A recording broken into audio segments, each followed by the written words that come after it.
ওই যে কাহিনী বা এটা ডাক্তার হাই বুলবুল হাই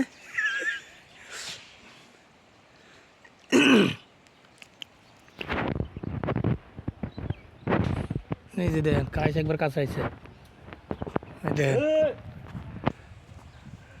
এইসান কায়েশ দেখেননি কাজ এইসান কইছে জুম করে আনছে বড় এ কায়েশ কায়েশ না বুলবুল হচ্ছিল আমি তো কই যাইছি হ্যাঁ আমরা তো যাইছি না আমি তো কই যাইছি হ্যাঁ তারা ডাইরেক্ট রোডে যাইছে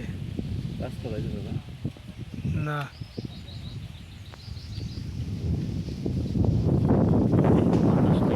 সে একটা বাতাস পাহাড়টি চাঁদিক দেখবার মতন না আমি তো বিদু দেখ ওই যে দেখেন পাহাড়ের উপরে টাওয়ারটা তো দেখছেন নি আচ্ছা আমি এইটার উপরে কি উত্তরম কোলা না হ্যাঁ না বসে কেমন টাওয়ার বইছে হয়তো যে কোনো বিমানের সাহায্যে বা হেলিকপ্টারের সাহায্যে হেলিকপ্টার না বইয়া নয় কেমনে হেলিকপ্টার নামাইব গিয়ে লেগে হেলিকপ্টার এমনি খাড়াই থাকবো উপরে